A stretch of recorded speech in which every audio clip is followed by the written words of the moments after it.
Hey everybody, we're going to go ahead and get started. Today I want to talk about the refrigerant cycle.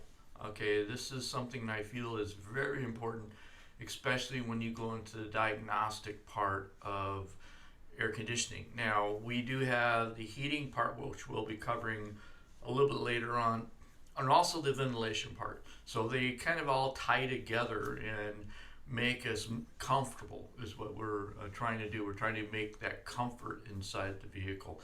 And the same things apply when it comes to your house, in the same principle is in place too. So it's very important that we know this before we continue on. So let's go ahead, and I'm going to share the PowerPoint presentation on, you know, basically what we're going to be talking about. We're going to be talking about the refrigerant cycle.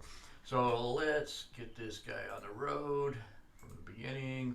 All right, so um, if you get this principle down, I feel that you're going to do very, very well on this. So this is what they call the refrigerant cycle, and this is how the refrigerant travels through the air conditioning system. Now, a lot of times they'll look at it from the expansion valve on. I tend to like to look at it at the compressor because I feel the compressor is what's moving it around. But let's go ahead and start off where a lot of industry does say that that's where it starts at. So let's start at the, right at, I'm going to bring it right back because we're going to probably cover a lot of this stuff uh, from a picture. And I like to look at pictures, and it makes it a little bit easier to understand. In class, I'll explain it again. We'll do it right on a car, and I'll probably start at the compressor and move my way up. But expansion valve, at the expansion valve, there is a transfer of pressure. So we're coming in on the inlet side of the expansion valve, or the expansion device. We should put it that way, not so much a valve. We're starting off with high pressure. Okay, so this is going to be a high pressure liquid.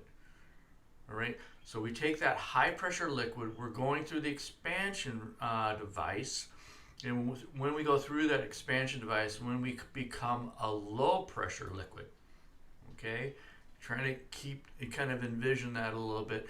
And then when we go from the expansion device, or the valve, or the fixed orifice, then we go into the evaporator through the lines. And when we go into the evaporator, the whole job as the evaporator is to absorb heat.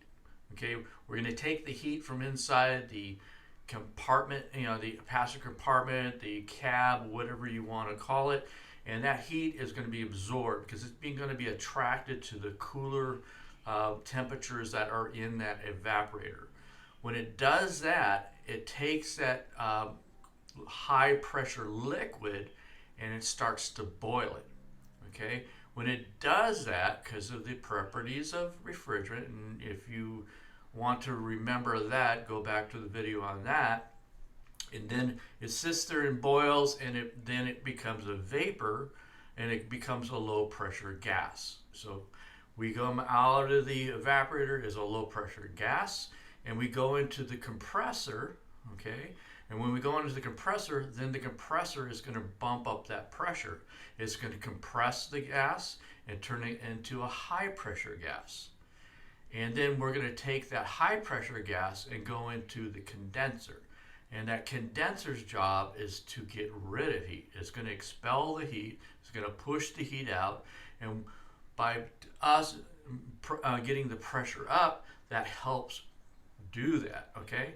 And then when we get in, go into condenser as a a high pressure gas, as we condense or get rid of that heat, it starts to turn into a liquid again. And when it turns into a liquid, now it becomes a high pressure liquid. So you kind of see how that goes. Let's go through the next PowerPoint slide. And this one is kind of just doing not so much a vision anymore. It's kind of, we need to be able to explain it to, is what I'm trying to say. So the high pressure liquid refrigerant flows through the expansion device, like we've seen on the very top of that picture. which controls the amount of refrigerant that is allowed to pass through. The high pressure liquid passes through the expansion device, the pressure drops. This causes the liquid refrigerant to evaporate in a small radiator type unit called an evaporator, and we'll get more into the different parts as we go along in the semester.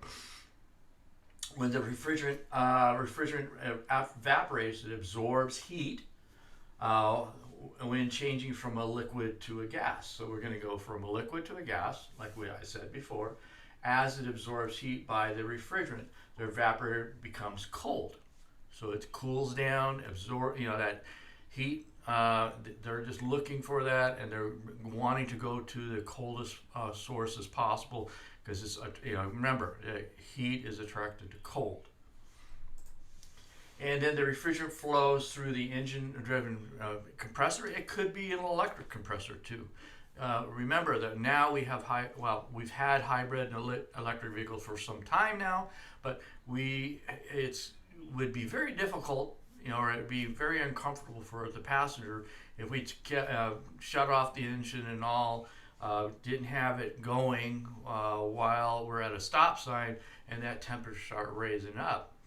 So the compressor compresses the low pressure refrigerant gas into a high pressure refrigerant gas, and it is forced through in through the system itself.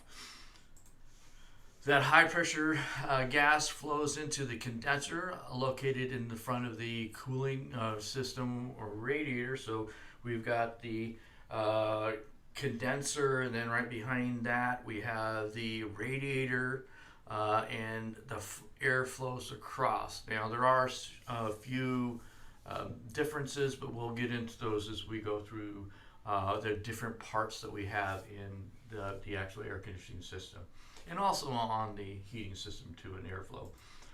The high pressure liquid then flows to the expansion device and through the control amount of the refrigerant to allow that to pass through, and then it starts that whole process over again.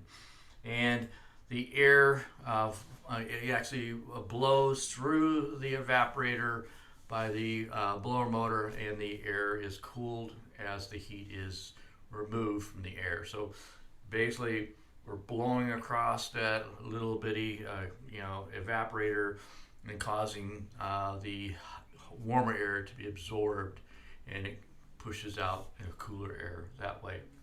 Now I do want to give you a heads up on this little diagram right here. I use this diagram a lot when it comes into your quizzes and all. You're going to see this quite a bit, and this is going to actually help, hopefully, it kind of ingrain in your head of how the refrigerant cycle goes. So if I'm looking at this right now, and if I look down at number 1, remember, I want you to be able to say at any section of that refrigerant cycle what the state of the gas is at. And I want you to be able to tell me just by this picture, okay, it all looks pretty good except for a bunch of red and kind of light red and blue and dark blue and light blue, and it's got a few numbers on here, but you should be able to say, okay, at this spot, this is what's happening with the refrigerant. So let's start with number 1, and I'm going to go ahead and explain it to you so you can play this back and understand it again. So at number 1 that I have on my picture right now, I have a condenser. See, I was trying to play it up on you. The condenser sitting there. So at that point, the gas is turning from where to where. So we're taking a high pressure gas, okay? So where it starts in the nice little deeper red colors, it's just came off of the compressor here. So this guy is the compressor. So we have our condenser here. So it's taking that high pressure gas going down through the coils of the condenser, and it's starting to cool it down a little bit, and it's causing it to actually expel a lot of the heat. Okay, you'll notice that it's if you do not want to do this, but if you touch or get near to the condenser or the radiator, the cooling radiator, it's really hot there, and the fan is blowing across it, bringing a lot of that heat out of there. Okay, so it's doing that transfer. So by doing that, taking a high pressure gas, it's starting to turn it into a high pressure liquid. So that high pressure liquid starts going through more of the lighter color of red here we have here, and it's going through this expansion device. Okay, it could be a fixed orifice, it could be adjustable fixed orifices, it could be an expansion valve. Expansion block. It really depends on how the manufacturer put it together. I'm finding, I should say we, but I'm finding more and more expansion blocks coming back. There was a movement there for a while for expansion for fixed orifices, but I've seen they're maybe going out of production. But we'll see. We'll see as we go on. So it goes through this right here from a high pressure gas. It's going to go through this fixed orifice or this expansion valve, and it's going to turn it into a low pressure liquid. Okay, it's going to be kind of hard to understand because we just came from a gas into a liquid here. Okay, I'm sorry, we do come from a high pressure liquid because we just got through cooling it down. I kind of misled you there for a second. Be careful, I tend to do that to you too. So we're a high pressure liquid. We came out of a high pressure gas into a high pressure liquid, go through our expansion device into a low pressure liquid. Okay, and the beauty of that is now we're going to go into the evaporator. Okay, this little blue guy over here is the evaporator. As it goes through the low pressure gas into our evaporator, when it gets in contact with the heat inside the capacitor compartment, inside the cab, or whatever, it could be a refrigeration unit, whatever, it actually starts a boil. It starts to take that low pressure liquid and cause it to boil. Okay, it starts to cause it to vaporize, and as it does that, it goes, it actually from the heat boils it, and then it kind of travels through the rest of the evaporator, and it goes right to the compressor, where the compressor takes it as a low pressure gas. So now we went from a low pressure liquid to a low pressure gas, and as we went through the low pressure gas part of it, we go into the compressor, and the compressor will take and compress that low pressure gas into a high pressure gas, and then we start the whole process over again. So hopefully that was beneficial, because believe me, you're going to see this in some of the exams I'm going to be throwing at you. I'll ask you at point 3 at 3 what is happening up to 4, and I'll be making sure you understand that, and we'll go over it and over again until it gets to be second nature there. So the evaporator moves heat from the air that enters into the into the vehicle by transferring the evaporation the actually refrigerant itself. And how I call this the heart of the whole thing. And compressors are different, and we'll be going more and more over the compressors as we go along. There are different types of compressors, different strategies of compressors. It's not the old single piston or the dual V piston type systems that we had back in the day. Even some of the radials are not is popular, but we will definitely cover the different types of compressors in this class also. Uh, Next up is the condenser. Now the condensers are built in different types, and please understand that they've actually evolved over the years too. And I'm going to give you some ideas on the condensers of uh, some of them you just can't flush anymore. So I want to make sure that you understand there's a limitation to some of the parts, and especially when we get into the R1, 2, 3, 4 YF type systems like that. So just another little slide here talking about the different basic principles. So low side has the low pressure and the low temperatures, and this is my dad was an avid person on this to see if things were working properly in the system. And you can do this, but you got to be very careful on it. You may want to have a set of gloves on to do it because again, we think about frostbite and burns and stuff like that. So you can actually take your hand. I would prefer that you take an actual pyrometer or something like that and do it that way, or a surface temperature gauge, and you can touch different sections of the air conditioning system, see if things are working properly.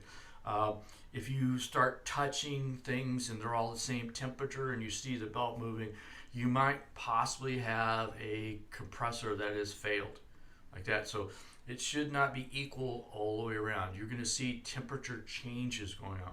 There's things where we look for frosting, the cake frosting, but frosting up of spots of the air conditioning system to see what's going on also. We'll talk more about that as we go along when we get into our diagnostic too. So on the high side, we definitely are higher pressures, what it should be, and higher temperatures. So you're going to be touching this area. Hopefully you already taken in your heat gun to it, and you're going to actually see if there's any kind of heat rise. You're talking way up in hundreds, 50s, 200 degrees, or maybe even better, depending on temperature and all. So you should be very, very hot, like scalding hot, whereas the other side's going to be very, very low, almost like a refrigerator type temperatures also. So refrigerant, again, and I'm going to throw it at you different ways as we go around. This actually shows an expansion valve system, and we'll talk about that as we go along too. But which systems have certain parts in them is what I'm trying to say. So heat's absorbed through the evaporator, then it kind of flows through the compressor, or the compressor takes it, put it into the condenser, and takes and dissipates the heat. And then it goes through a receiver dryer, and then it goes through the expansion device, and it starts all over again. So,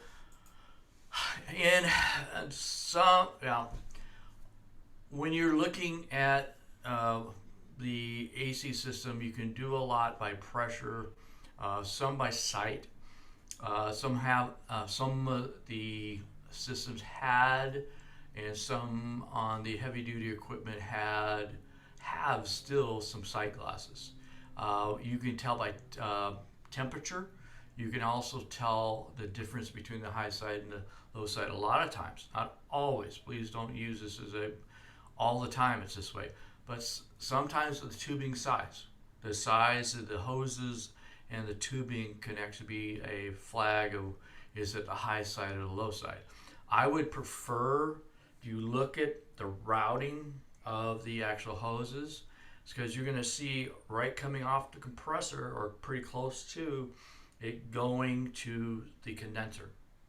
Okay, that's a dead giveaway of where the cycle of it. So we're starting here with that high pressure gas going into the condenser. So you should be able to see it pretty close to that way. And if you see something going from the other side going all the way back towards the firewall, that's going to probably give you a pretty good idea that that is going to be more so the low side. So you kind of get it.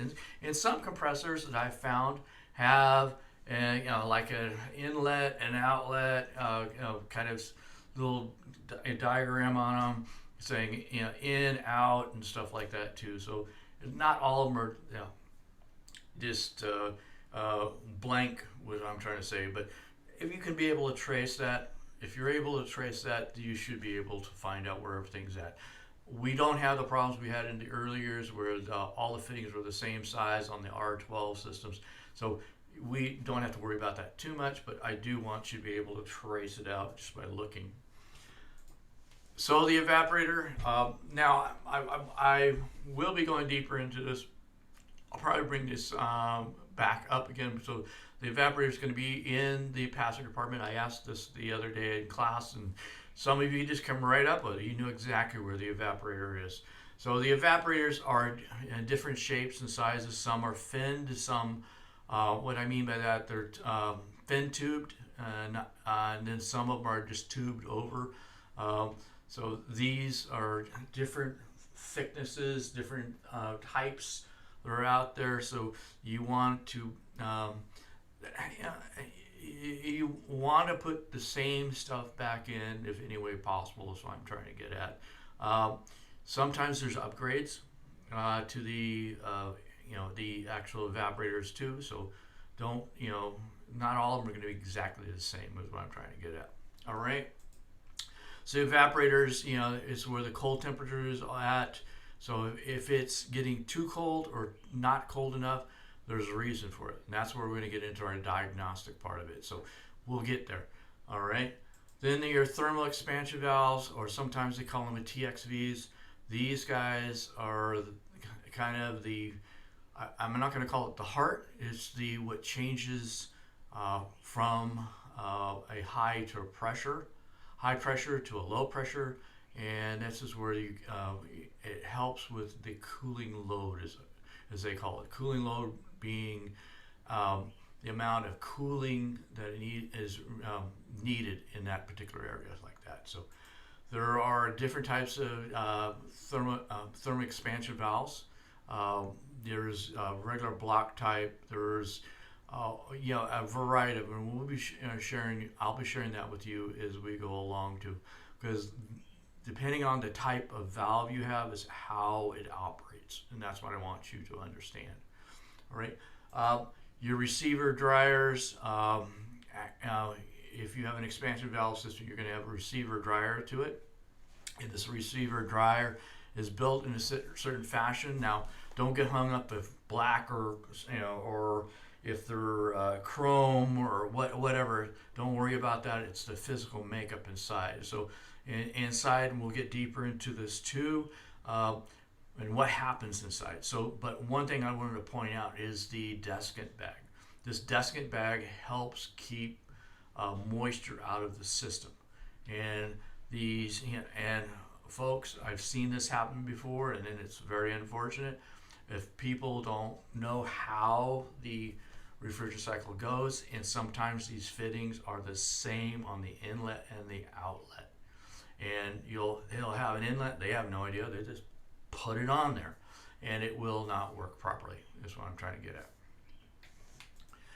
Then fixed orifice tubes, a different total system. I'll show you some of them in class as we go along, and you want to make sure, because there's different colors for different applications. You don't want to put all different. You want to put the correct one in, what I'm trying to get at. And on occasion, there is an upgrade on that also.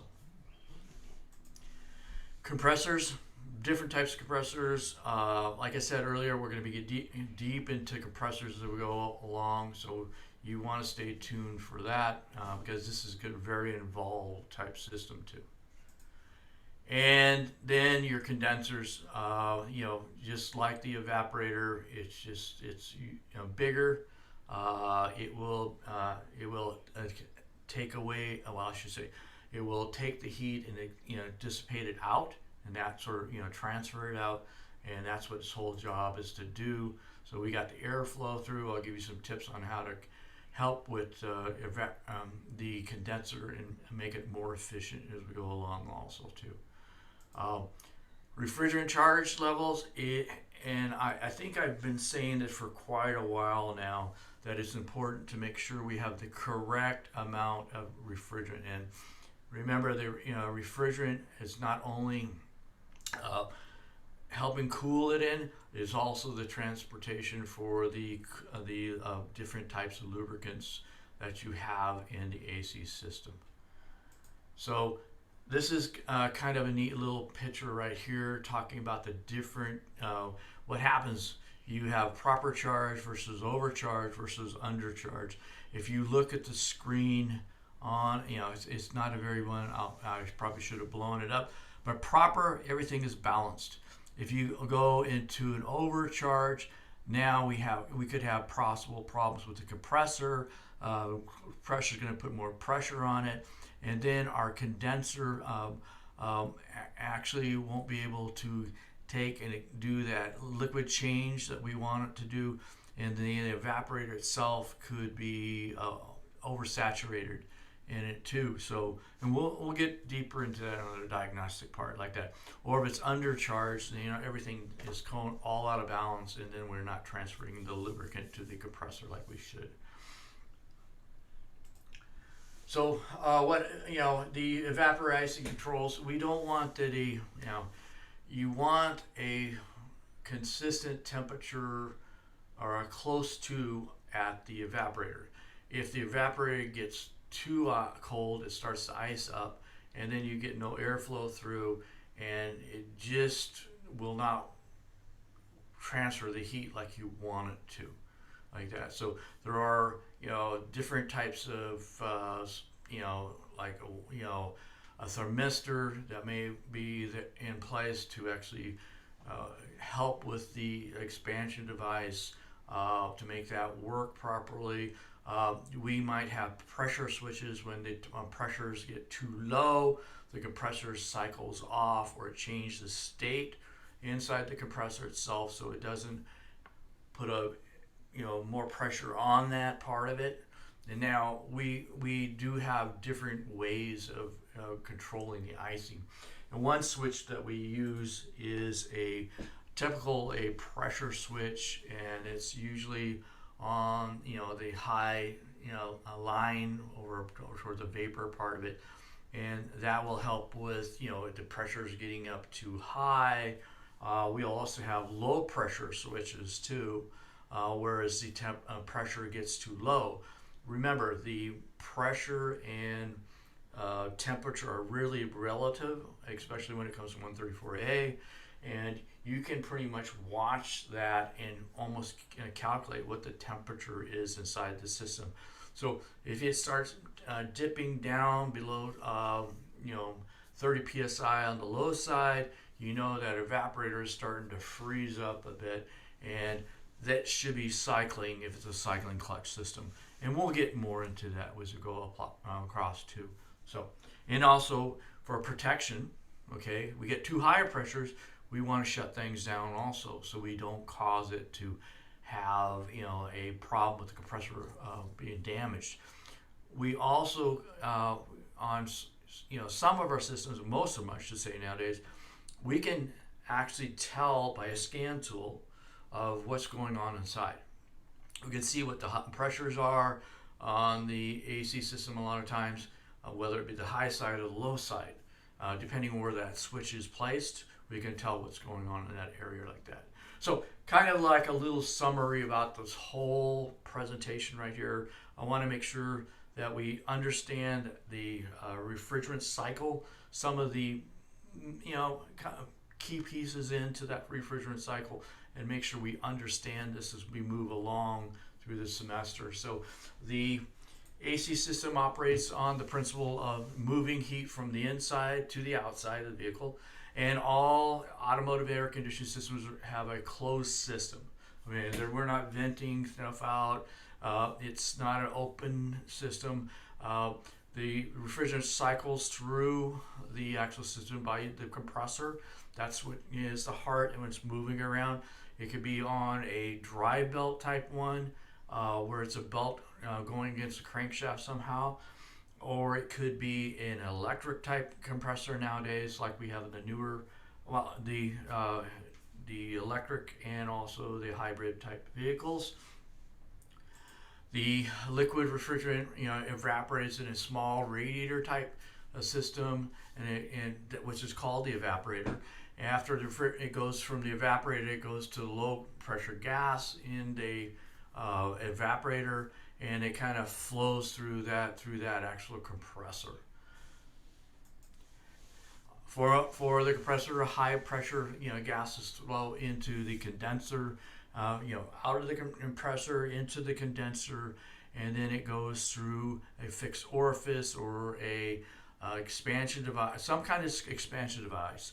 And then we're going to use a receiver dryer on our expansion device systems, which are the expansion valves, or we're going to use an accumulator on our actual fixed orifice tube systems like that. So different ways of doing things, but we will get through this together.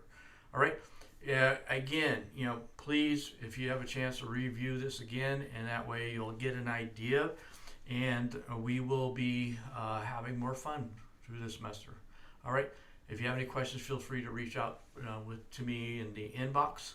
You have all the contact information how to get a hold of me, and I appreciate. We'll be talking soon on our next video. All right. Take care now. Bye for now. And I'm going to have to stop this, and we're going to stop.